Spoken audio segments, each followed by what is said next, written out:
बिस्मिल्लाहिर्रहमानिर्रहीम, अस्सलाम वालेकुम। वेलकम बैक टू ऐसे अली कोचिंग अकेडमी। मैं हूं अली सुदेस, आपका एमडी-कैट नेशनल एमडी-कैट इंस्ट्रक्टर, आपका एफएससी का टीचर। आज हम बात करेंगे अबाउट द इनऑर्गेनिक केमिस्ट्री। जैसे जो फर्स्ट ईयर की केमिस्ट्री है वो पूरी की पूरी फिजिकल केमिस्ट्री है, और जो सेकेंड ईयर की केमिस्ट्री है उनमें दो मेजर पोर्शन है। तो पोर्शन नंबर 1 जो डिवाइडेड है, पोर्शन नंबर 1 जो है उसमें इनऑर्गेनिक केमिस्ट्री जो सबसे पहले है, और इनऑर्गेनिक केमिस्ट्री के बाद जो दूसरा सबसे बड़ा पोर्शन है उसको कहते हैं ऑर्गेनिक केमिस्ट्री। मतलब है कि दो पार्ट्स हैं मेन के केमिस्ट्री के, एक इनऑर्गेनिक केमिस्ट्री है और दूसरा ऑर्गेनिक केमिस्ट्री है। अच्छा, इनऑर्गेनिक और ऑर्गेनिक केमिस्ट्री मेजर पोर्शन है। अगर आप एफएससी में देखें तो आपका जो मैक्सिमम जो क्वेश्चंस होते हैं वो आपकी इनऑर्गेनिक केमिस्ट्री से और ऑर्गेनिक केमिस्ट्री से होते हैं। अच्छा, इनऑर्गेनिक केमिस्ट्री सिर्फ वो केमिस्ट्री नहीं है जो सिर्फ इनऑर्गेनिक में आपकी काम आती है, बल्कि इनऑर्गेनिक केमिस्ट्री के अंदर जितने भी हम कंसेप्ट्स पढ़ते हैं तो आप ये समझिए कि ये यूनिवर्सल कंसेप्ट्स है। मतलब ये कि हमारी इनऑर्गेनिक केमिस्ट्री के बारे में जो कंसेप्ट डेवलप किया गया है, और वो ये है कि इनऑर्गेनिक केमिस्ट्री एक रट्ठा गोठा और क्राइमिंग की केमिस्ट्री है। ऐसा नहीं है, बल्कि इसको मैं एक नाम कहता हूँ और वो है यूनिवर्सल केमिस्ट्री। यूनिवर्सल केमिस्ट्री का मतलब क्या है ये मैं आपको समझाता हूँ इस लफ्ज़ को। जैसे देखिए, सबसे पहली चीज़ तो इनऑर्गेनिक केमिस्ट्री अगर आप सीखने के लिए आपको पीरियोडिक टेबल का पता होना चाहिए। किस चीज़ का? Periodic table. और आपको याद होगा पीरियोडिक टेबल के लेक्चर्स अक्सर मेरे सबसे मशहूर लेक्चर्स होते हैं। मतलब आप देखेंगे द लास्ट 5 ईयर्स से अगर आपको यूट्यूब पे सबसे ज़्यादा देखने वाले मेरे लेक्चर्स मिलते हैं तो वो आपको पीरियोडिक टेबल के लेक्चर मिलेंगे।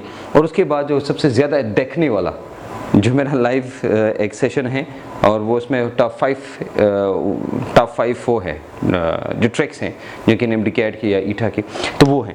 अच्छा, एनीवेज मैं कहना चाह रहा था जनाब कि पीरियोडिक टेबल सबसे पहली चीज़ है जो कि आपको देखनी चाहिए। अच्छा, ये पीरियोडिक टेबल पे आपको ग्रिप आना चाहिए, because this is the most important.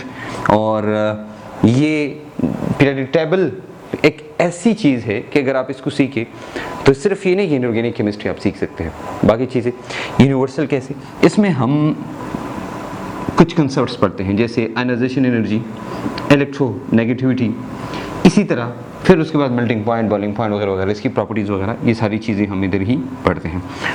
अच्छा, इसकी acidity and basicity, acidity basicity, अब आप कहेंगे सर इनका बाकियों के साथ क्या काम है, तो ये मैं आपको समझाना चाह रहा हूँ। अच्छा, आपको पता है कि जब एक हम कहते हैं ना कि पीरियोडिक टेबल की एक एक्सट्रीम और दूसरी एक्सट्रीम पे कोई चीज़ होती है, इसको हम कहते हैं एक एक्सट्रीम वाले को मेटल, दूसरी एक्सट्रीम वाले को कहते हैं नॉन मेटल। हमें कैसे पता चलेगा ये मेटल अच्छा मेटल है और ये नॉन मेटल अच्छा नॉन मेटल है? तो हम उसको मालूम करते हैं आयनाइजेशन एनर्जी से। जिसकी आयनाइजेशन एनर्जी जितनी ज़्यादा वो उतना अच्छा नॉन मेटल, जिसकी आयनाइजेशन एनर्जी जितनी कम उतना अच्छा मेटल। इसी तरह इलेक्ट्रोनेगेटिविटी, वाह, ये तो दिस इज एक्चुअली मैं ये कह सकता हूँ भाई this is the king of all the concepts. तमाम कॉन्सेप्ट्स जो आप केमिस्ट्री में पढ़ते हैं, इलेक्ट्रोनेगेटिविटी उन सब का बादशाह है। वो कैसे, मैं समझाता हूँ। अच्छा, आप ऑर्गेनिक केमिस्ट्री पढ़ते हैं तो ऑर्गेनिक केमिस्ट्री में आपको पता है भाई कुछ चीज़ें होती है जैसे पोलैरिटी है, जैसे सॉल्युबिलिटी है, जैसे कहीं पर इलेक्ट्रोफाइल है, कहीं पर न्यूक्लियोफाइल है, कौन कहाँ पर अटैक करता है। ये पूरी की पूरी ये सारी चीज़ें जो हम पढ़ते हैं वो इलेक्ट्रोनेगेटिविटी बताती है आपको। एसिडिटी, बेसिसिटी, अगर किसी को ये कंसेप्ट क्लियर नहीं है कि भाई इलेक्ट्रोफाइल हमेशा एसिड होता है तो वो मैं बताऊंगा आपको, और अगर न्यूक्लियोफाइल बेस है तो भी मैं बताऊंगा आपको। असल में अगर इस कंसेप्ट को आप सीखें तो याद रखना, इन कंसेप्ट्स को आप सीखें तो पूरी की पूरी केमिस्ट्री, चाहे वो ऑर्गेनिक है, चाहे वो इनऑर्गेनिक है, चाहे वो फिजिकल केमिस्ट्री है, उन तमाम कंसेप्ट्स पे आपकी ग्रिप ऐसी आ जाएगी। मैं समझाता हूँ आपको। इलेक्ट्रोनेगेटिव डिफरेंस जितना कम होता है वहाँ कोवेलेंट बॉन्ड होता है, जो आपने फर्स्ट ईयर में पढ़ा है, मैं वो चीज़ रिवाइज करके आपको बता रहा हूँ। अगर इलेक्ट्रोनेगेटिविटी डिफरेंस जितना इंक्रीज होता है तो बॉन्ड पोलर होता है।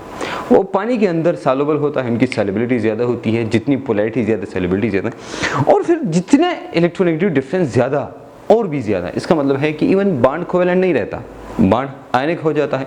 और जहाँ आयनिक बॉन्ड होता है, जहाँ आयनिक बॉन्ड होता है, इसका मतलब ये है कि इनकी तो टोटल प्रॉपर्टीज डिफरेंट है। पानी के अंदर डालो सारा का सारा सॉल्युबल, दो में स्प्लिट होता है, और स्प्लिट होने के बाद आयंस बनते हैं। तो एनीवेज ये इलेक्ट्रोनेगेटिविटी है कि this is what the most important. अगर आप मुझसे पूछिए कि सर केमिस्ट्री में कौन से ऐसे टॉपिक्स हैं जिनकी वजह से हमें ग्रिप आ सकती है, तो मैं कहूँगा जनाब ionisation energy, electronegativity, acidity and basicity. देखो चैप्टर नंबर फर्स्ट ईयर में आपने पढ़ा है, मैं आपको वही सारी रिवाइज करता हूँ तो आपको क्लियर हो जाएगा। फर्स्ट ईयर में आपने चैप्टर नंबर 3 जो कि थ्योरीज ऑफ केमिकल बॉन्डिंग है, डू यू रिमेंबर दैट, वो आपने पढ़ी है। उसमें सबसे पहली चीज़ आप इलेक्ट्रॉन्स के बारे में, पोलैरिटी के बारे में, बॉन्ड एनर्जी के बारे में, बॉन्ड लेंथ के बारे में, इन चीज़ों के बारे में पढ़ते हैं। भाई वो कंसेप्ट कहाँ से आते हैं, वो यहाँ से आते हैं। एसिड बेस का चैप्टर है, पूरा का पूरा चैप्टर आप इधर से पढ़ते हैं। केमिकल इक्विलिब्रियम का चैप्टर है, आप पूरा का पूरा इधर से पढ़ते हैं। अगर आपको ये कंसेप्ट आते हैं तब जाएं और उसके बाद सोल्यूशन देखिए, सोल्यूशन के बाद आप इलेक्ट्रोकेमिस्ट्री देखिए, मतलब कि जहाँ भी ये वाले कंसेप्ट्स हैं आपकी ऐसी ग्रिप आएगी। और अगर आपने फर्स्ट ईयर सही पढ़ी है, मतलब फर्स्ट ईयर में सारी चीज़ें सही पढ़ी हैं, तो सेकंड ईयर में इनऑर्गेनिक केमिस्ट्री तो आपके लिए कोई मसला ही नहीं होना चाहिए। लेकिन अगर आपने नहीं पढ़ी तो फिर मैं आपको सारी चीज़ें सिखाऊंगा इंशाल्लाह। ओके, उसके बाद जनाब हमने ये पढ़ा कि इनऑर्गेनिक केमिस्ट्री में एक तो पीरियोडिक टेबल भी पता होना चाहिए। आप कहेंगे सर पीरियोडिक टेबल के बाकी में क्या काम है, तो है ऑर्गेनिक केमिस्ट्री के अंदर जितने भी कैटलिस्ट्स हैं, जितने भी क्या हैं कैटलिस्ट्स, तो आपको पता होगा जनाब कि अगर हम कहीं पर हाइड्रोजनेशन करते हैं तो हमें पीटी चाहिए, पीडी चाहिए, एनआई चाहिए, LH4 चाहिए वगैरह वगैरह। तो वो कौन है, वो यहाँ से हम पढ़ते हैं। ऑक्सीडेशन करते हैं तो आप K2CO2O7 KMnO4 यानी Cr+6 इस्तेमाल करते हैं, ये इधर से Mn+7 इस्तेमाल करते हैं, Mn+2 इस्तेमाल करते हैं। कहाँ से आता है, यहाँ से आता है। बाकी बहुत सारी चीज़ें हैं जो कि आप पढ़ते हैं तो वहाँ पर कौन क्या है, कोई ना कोई मेटल इस्तेमाल होता है। अब मेटल कहाँ से आता है, इनऑर्गेनिक केमिस्ट्री से आता है। इसका मतलब ये है कि अगर इनऑर्गेनिक केमिस्ट्री पर कंसेप्ट आपका क्लियर नहीं है, क्रैमिंग की बात नहीं कर रहा हूँ, क्रैमिंग है कहीं पर, कलर याद रखना कि भाई इसका कलर कैसा है। फॉर एग्जाम्पल आपको पता है भाई कि जहाँ पर इलेक्ट्रॉन नहीं होते या फुल होते हैं तो वहाँ पर कलर नहीं होता, जैसे स्कैंडियम+3 है, टिटेनियम+4 है वगैरह वगैरह, तो वहाँ कोई कलर नहीं होता। अब वो कलर का याद रखना, क्रैमिंग उसको कहते हैं, रट्ठा गुटा कहते हैं। अच्छा, मैं आपको एक और बात बताऊँ, अगर मतलब रेफरेंस किताब, and that is this book chemistry in my pocket, this one of the best book ever I have seen, क्योंकि इस बुक को लिखने में हमने जितनी मेहनत की है, यू कैंट इवन थिंक कि अगर आप इस किताब को एक दफ़ा ए से लेकर जी तक पढ़ेंगे तो आपको अंदाज़ा हो जाएगा कि इस किताब के अंदर हमने हर वो चीज़ आपको दी है कि जो आपको चाहिए। बहुत सारे लोग फॉलो करते हैं और मुझे खुशी है कि बहुत सारे टीचर्स हैं जो फॉलो करते हैं, और कभी कभी मैं लेक्चर देख लेता हूँ और मुझे यहाँ से होता है तो मुझे खुशी मिलती है। एनीवेज, फिर आते हैं जनाब inorganic chemistry, how to prepare inorganic chemistry for NMDCAT, NUMS and ETEA, बाकायदा इधर दिया है, तो स्टेप बाय स्टेप आप पढ़ सकते हैं। पेज नंबर 237 जो अभी 2021 वाला है उसमें, तो आप ये देख सकते हैं भाई उसमें important section in inorganic chemistry भाई क्या क्या है, तो वो सारा आपको बताया इधर कि भाई कुछ चीज़ ऐसी हैं जो कि आपने पढ़नी है, जो आपने रट्ठा करनी है, जैसे ओर्स नाम आपने याद रखने हैं, आपने कलर्स याद रखने हैं, बाकी चीज़ें हैं। और फिर उसके बाद आपको बताया भाई कि रिएक्शंस कैसे याद रखिए वगैरह वगैरह। और अगर आप इधर मेरे साथ पढ़ते हैं और ये किताब आपके पास है तो आई एम डैम श्योर इंशाल्लाह आपको कोई मसला इनऑर्गेनिक केमिस्ट्री के अंदर नहीं होना चाहिए।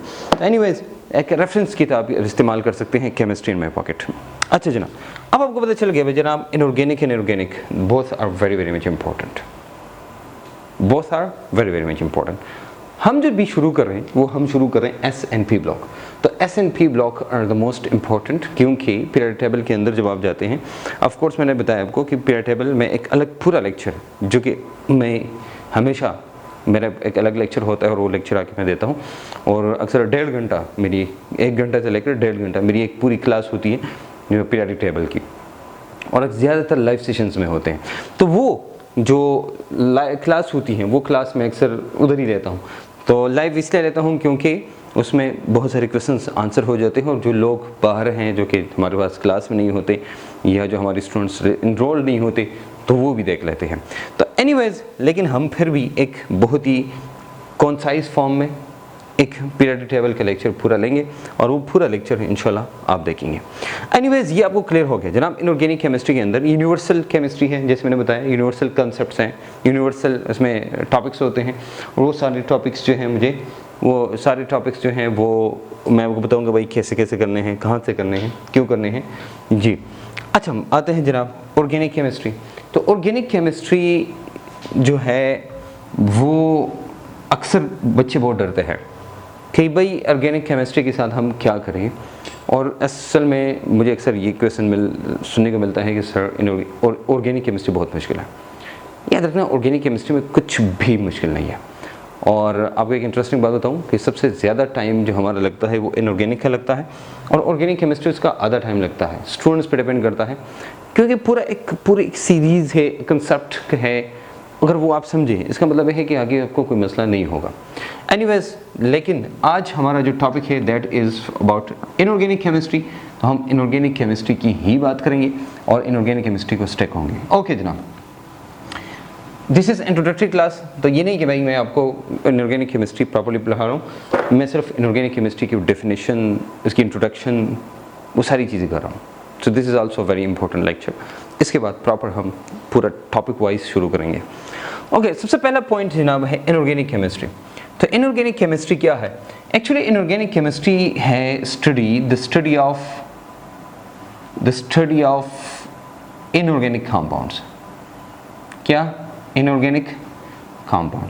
वैसे आपने तो पढ़ा है कि ऑर्गेनिक केमिस्ट्री जब हम बात करते हैं तो उसमें ऑर्गेनिक कंपाउंड्स होते हैं, और हम कहते हैं भाई the compounds which are obtained from living things. Organic compounds के लिए यही एक कंसेप्ट, पुराना कंसेप्ट जो है, जो कि इस्तेमाल होता है। और ऑर्गेनिक केमिस्ट्री के लिए, ऑर्गेनिक कंपाउंड्स के लिए, सॉरी माय मिस्टेक, और ऑर्गेनिक कंपाउंड्स के लिए हम क्या करते हैं भाई, ये कहते हैं कि जो the compounds obtained from living things, obtained from living things, एक कंसेप्ट है जो कि बहुत पुराना कंसेप्ट है, और उसके मुताबिक ये है कि भाई जो लिविंग थिंग्स है, मतलब जिंदा चीज़ों से अगर आप जो हासिल करते हैं वही ऑर्गेनिक कंपाउंड है, और उसकी स्टडी को ऑर्गेनिक केमिस्ट्री कहते हैं। तो आपको क्या लगता है कि अगर लिविंग थिंग की केमिस्ट्री को हम ऑर्गेनिक कंपाउंड या ऑर्गेनिक केमिस्ट्री कहते हैं, तो क्या इनऑर्गेनिक नॉन लिविंग थिंग की केमिस्ट्री है? सोचिएगा, क्या इनऑर्गेनिक केमिस्ट्री जो हम बात करते हैं तो क्या ये नॉन लिविंग की है? ये आपने बताना है जनाब, ये नॉन लिविंग की है?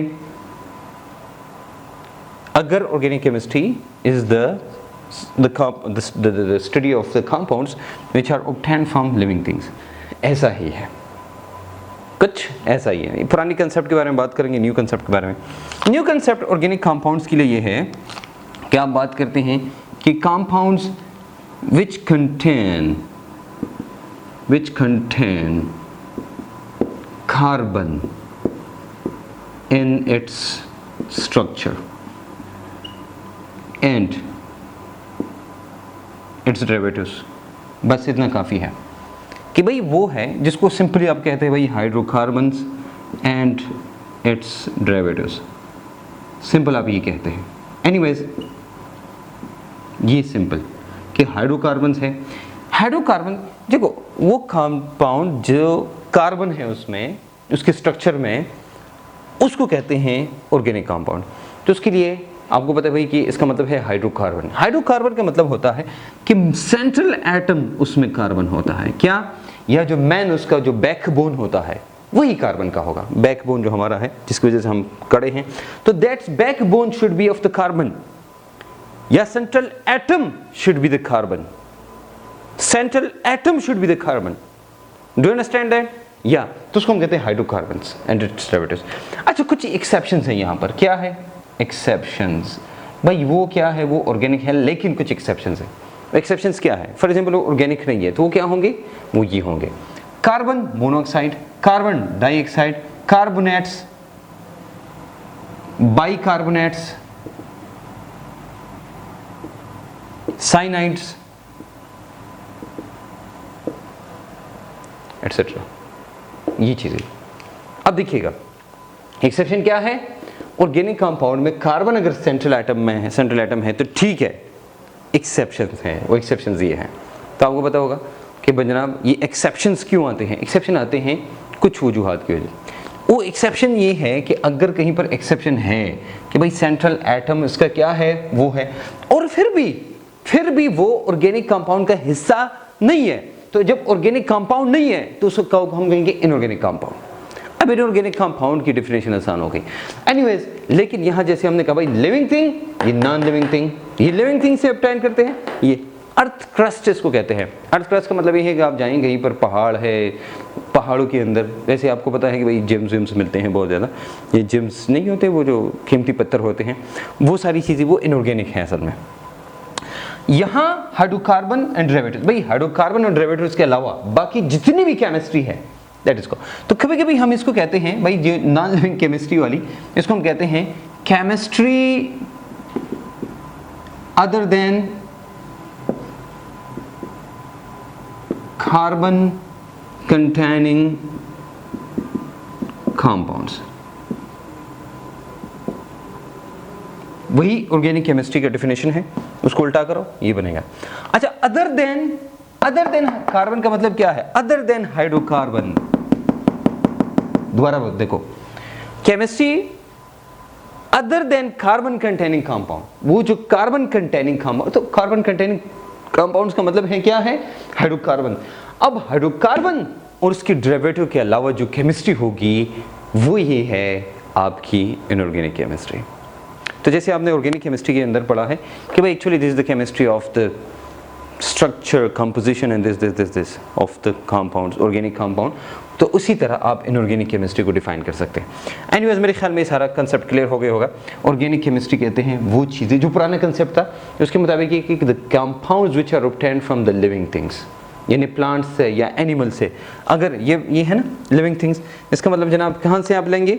अगर आप ये प्लांट से या एनिमल से लेते हैं। लिविंग थिंग्स का मतलब क्या है कि अगर प्लांट से लेते हैं आप और या एनिमल से लेते हैं आप, तो प्लांट्स एंड एनिमल से लेने वाली कंपाउंड्स को कहते हैं लिविंग थिंग्स। अच्छा, अब अगर प्लांट्स एंड एनिमल से नहीं लेते तो क्या होंगे? वो इनऑर्गेनिक होंगे। इसका मतलब ये है जनाब, ये मैं देखो ऑर्गेनिक कंपाउंड मैंने हटाया और हाइड्रोकार्बन वाले भी मैंने हटाया, कार्बन कंटेनिंग कंपाउंड्स हैं, ये देखो ये मैंने हटाया, तो आपको क्लियर कट एक कंसेप्ट आया। देखो क्लियर कट एक कंसेप्ट आया, और वो कंसेप्ट क्या है कि जनाब actually inorganic chemistry is the study of inorganic compounds. Inorganic compounds क्या है? दो बातें जैसे हमने अभी इससे पहले की कि जनाब जी the compounds which are obtained from the non living things, या हम ये कह सकते हैं भाई द अर्थ क्रस्ट से, अर्थ क्रस्ट से। अच्छा, या हम कह सकते हैं भाई chemistry other than carbon containing compound. Carbon containing compound मैंने एक्सप्लेन किया जनाब कि हाइड्रोकार्बन्स के अलावा या उसके डेरिवेटिव्स के अलावा जो कंपाउंड्स है वही है, और उसके अलावा ये भी हैं along with this one, along with carbon monoxide, carbon dioxide, carbonates, bicarbonates and cyanide। ये आपकी inorganic chemistry है। तो inorganic chemistry is actually the chemistry of the inorganic compounds which are obtained from the non-living things, yeah you can say which are the compounds which are not hydrocarbon and its derivatives। समझ आ रही बात कि वो chemistry जो hydrocarbon या उसके derivatives की chemistry नहीं है उसको कहते हैं इनऑर्गेनिक कंपाउंड। और फिर देखिए इन चीज़ों के साथ कि कार्बन कंटेनिंग कंपाउंड ये हैं, लेकिन फिर भी ये क्या है? ये इनऑर्गेनिक है, क्योंकि ऑर्गेनिक में एक्सेप्शंस है। अच्छा, दो चीज़ें, एक तो है इनकी properties, carbon monoxide, carbon dioxide, carbonates, bicarbonates, cyanides, ठीक है, इनकी प्रॉपर्टीज़ पहले ऑर्गेनिक की नहीं है। ऑर्गेनिक की कुछ कंपाउंड्स की कुछ प्रॉपर्टीज़ है। सिंपल सी बात, अगर मैं आपको कहूँ यार ये बताओ कि ये ऑर्गेनिक है कि इनऑर्गेनिक है, तो सबसे पहले आप कैसे बता सकेंगे ये ऑर्गेनिक है कि इनऑर्गेनिक है? अब वो कहेंगे सर मुझे तो नहीं पता कैसे, इसको जलाई। सबसे पहला the first property of organic compounds is कि वो जलेगा इजीली। सो आप उठते हैं ना, जैसे आप उठते हैं तो आप जाते हैं सबसे पहले चूल्हा ऑन करते हैं, and what you do, you just ignite the match box. जैसे ही आप इग्नाइट करते हैं ये एकदम एक आग शुरू हो जाती है, and we call that is combustible. ये क्या है? वो कंबस्टेबल है। तो सबसे पहली चीज़ भाई, जलने वाली चीज़ ऑर्गेनिक होती है। तो सबसे पहला पॉइंट अगर आपने समझना है भाई ये क्या है, कपड़े ऑर्गेनिक है कि नहीं है, जलाएं, पता चलेगा भाई ये ऑर्गेनिक है कि इनऑर्गेनिक है। The first thing, okay, so that is what you से कि द फर्स्ट थिंग इज कि ये ऑर्गेनिक कंपाउंड है या नहीं है। ओके, ये पता चल गया आपको। अब अगर मैं ये कहूँ कि inorganic chemistry is the study of क्या? The study of what? Structure. Although के ऑर्गेनिक कंपाउंड का एक प्रॉपर स्ट्रक्चर होता है और इनऑर्गेनिक कंपाउंड्स का एक प्रॉपर स्ट्रक्चर नहीं होता। आगे हम एक्सप्लेन करेंगे कि जो हम कहते हैं जनाब कि आपने फर्स्ट ईयर में पढ़ा होगा कि directional and non directional, directional and non directional, chapter number 3 के आखिरी टॉपिक्स में है। Structure, composition. अब जनाब देखो, अगर आप कंपोजिशन की बात करते हैं तो आई एम सॉरी, अगर आप कंपोजिशन की बात करते हैं और आप बाकी चीज़ों की बात करते हैं जनाब कि अगर स्ट्रक्चर की बात करते हैं और कंपोजिशन की बात करते हैं तो इसके साथ आप इसकी प्रॉपर्टीज़ की बात करते हैं। जैसे मैंने आपको कहा कि ये ऑर्गेनिक क्यों नहीं है, क्योंकि इनकी प्रॉपर्टीज़, इनके सोर्सेज क्या, इनकी प्रॉपर्टीज़ वो ऑर्गेनिक की नहीं है। जैसे मैंने आपको बताया ना, जलाते हैं आप, और इनकी प्रॉपर्टीज़ और इनकी sources from which they are obtained, जो जिनसे आप लेते हैं। तो ये असल में है द स्टडी ऑफ इसके साथ लिखिए, ऑफ इनऑर्गेनिक कंपाउंड्स। तो आप मेरे ख्याल में इनऑर्गेनिक कंपाउंड्स आप जानते हैं कि इनऑर्गेनिक कंपाउंड्स क्या होते हैं। ओके जनाब, ये हो गया। इसमें सबसे पहला पॉइंट, सबसे पहला एमसीक्यू, सबसे पहला the first MCQ is which of the following is organic compound, which of the following is not organic compound. लिखिए अपने साथ एमसीक्यू नंबर 1। तो आज का सबसे पहला एमसीक्यू नंबर 1 हमारा क्या है कि which of the following is, which of the, मैं जल्दी जल्दी लिखूंगा, आप मुझे फॉलो करें छोड़ जल्दी जल्दी। फॉलोइंग इज ऑर्गेनिक कंपाउंड या which of the following is not organic compound. For example यहाँ पर लिखा, तो ये एमसीक्यू 2 किसी तरह से आ सकता है, इज नॉट ऑर्गेनिक कंपाउंड। अच्छा, दूसरी बात ये है कि अगर आप एफएससी में हैं और मुझे फॉलो कर रहे हैं तो आपकी जो एमडीकैट है वो तकरीबन 90% कवर हो जाती है, 95% हो जाती है, कभी कभी 100 भी। अगर आप केमिस्ट्री में पॉकेट भी साथ में फॉलो कर रहे हैं तो याद रखना आपकी एमडीकैट फॉलो वो हो जाती है। अच्छा, यहाँ पर लिखिए आप कि which of the following is not organic compound, कौन सा ऑर्गेनिक कंपाउंड नहीं है। आप लिखिए जनाब CH4 यानी मीथेन, बी लिखिए, बल्कि मीथेन को छोड़िए, मैं आसान करता हूँ आपके लिए। For example carbon monoxide, carbon dioxide, C. आपको कोई और चीज़ है तो मैं जैसे HCl और D ऑल। अब ये इसमें से आपको 1 या 2 देते हैं, लेकिन मैंने सारे इसलिए दिए हैं क्योंकि आपके लिए आसान हो। Carbon monoxide, carbon dioxide, HCl, इस तरह H2SO4, HCl वगैरह वगैरह मुख्तलिफ चीज़ें। भाई जिसमें क्या कौन सा जवाब ठीक है? अगर आप जीनियस हैं तो मेरे ख्याल में बता सकते हैं कि इसका जवाब डी ठीक है। This is the first MCQ. असल ये इधर से ये असल में ये बताना चाहते हैं कि जो एक्सेप्शंस हैं ऑर्गेनिक केमिस्ट्री में, क्या आपको एक्सेप्शंस याद हैं कि नहीं है? So the first thing is the exception, you must know about the exception. And you know, मेरा बहुत ही मशहूर तरीन एक जुमला है जो कि आपने शायद सुना भी होगा कि exceptions is the beauty of chemistry.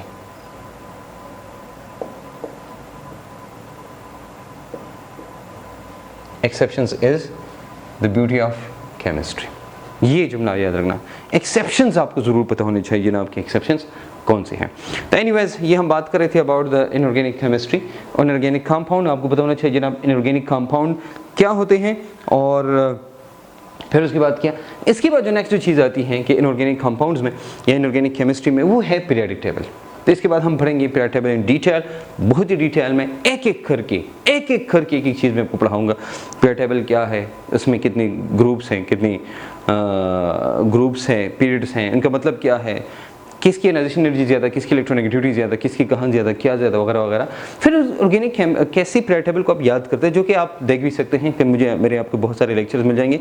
आप दे दें पीरियोडिक टेबल अली सुदेश तो आपको आ जाएगा, और या ACA आप देख सकते हैं तो आपको पता चल जाएगा कि अगर कहीं पर ऑर्गेनिक पीरियोडिक टेबल आपने याद रखना है, पीरियोडिक टेबल को याद कैसे करते हैं, इनकी प्रॉपर्टीज़ क्या है, पीरियोडिक टेबल के अंदर मेटल कौन से हैं, नॉन मेटल कौन से हैं, मेटलॉइड कौन से हैं, और आपको मेरे निमोनिक मिल जाएंगे, बहुत सारे निमोनिक। वो निमोनिक्स आपको इसमें केमिस्ट्री में पॉकेट किताब में भी मिल जाएंगे।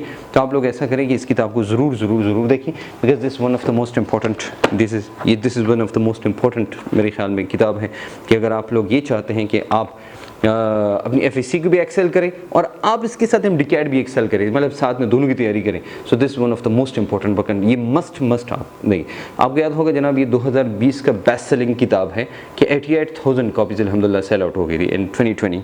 और फिर 2021 में क्योंकि 2021 में वहाँ तक नहीं पहुँच सकी क्योंकि ये किताब काफ़ी डिले हो गई, क्योंकि हमने इनको पीएमसी के मुताबिक मॉडिफाई करना था। उस मॉडिफिकेशन में हमारा बहुत ज़्यादा टाइम लगे।